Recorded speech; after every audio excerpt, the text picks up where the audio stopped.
Hello everyone. आज मैं आपके लिए लेके आया हूं प्राचीन भारत की एक बहुत ही दिलचस्प कहानी। ये कहानी है राजा महाराजा और एक रहस्यमयी खजाने की। राजा महाराजा सिर्फ अपने नाम के लिए ही नहीं बल्कि अपने अद्भुत कामों के लिए भी जाने जाते थे। उनका एक अलग ही तेज था, सुनहरे कपड़े, चमकता हुआ ताज और एक ऐसी वाणी जो सबको मंत्रमुग्ध कर देती थी।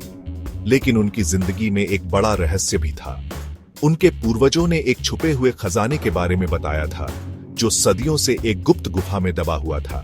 कहा जाता था कि जो भी इसे ढूंढेगा वो दुनिया का सबसे ताकतवर इंसान बन जाएगा। एक दिन राजा महाराजा ने ऐलान किया, जो भी ये खजाना ढूंढ के लाएगा उसे मेरे आधे राज्य के साथ एक अनमोल इनाम भी मिलेगा।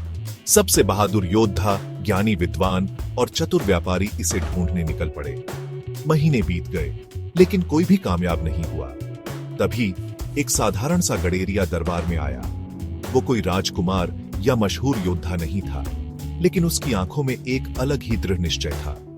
महाराज, मैं ये खजाना ढूंढ सकता हूँ, लेकिन मेरी एक शर्त है, मुझे अकेले जाने दिया जाए। पूरा दरबार सन्न रह गया। राजा ने सोचा और आखिरकार मान गए। गडेरिया जंगलों, पहाड़ों और खतरनाक गुफाओं से होता हुआ एक गुप्त द्वार तक पहुंच गया। वहां एक प्राचीन लिखावट थी जिसमें लिखा था, केवल वही इस खजाने को पा सकता है जिसका दिल साफ हो। लालची इसे कभी नहीं छू सकता। साफ दिल से गडेरिया आगे बढ़ा। दरवाजा खुला और एक कमरा दिखाई दिया जो सोने और चांदी से भरा हुआ था। लेकिन जैसे ही उसने इसे छूने की कोशिश की, एक आवाज गूंजी, अगर तुम इसे अपने लिए लोगे तो ये राख बन जाएगा, लेकिन अगर इसे सबकी भलाई के लिए इस्तेमाल किया जाए तो ये हमेशा के लिए रहेगा। गडेरिया मुस्कुराया।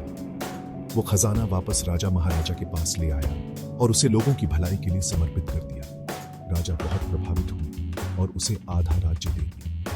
इस काम से पूरे राज्य में खुशियां छा गई और जब तक खजाने का इस्तेमाल लोगों की भलाई के लिए होता रहा, उस राज्य में कोई गरीब नहीं रहा। याद रखो, असली खजाना धन नहीं बल्कि एक साफ दिल और दूसरों की मदद करने की भावना है।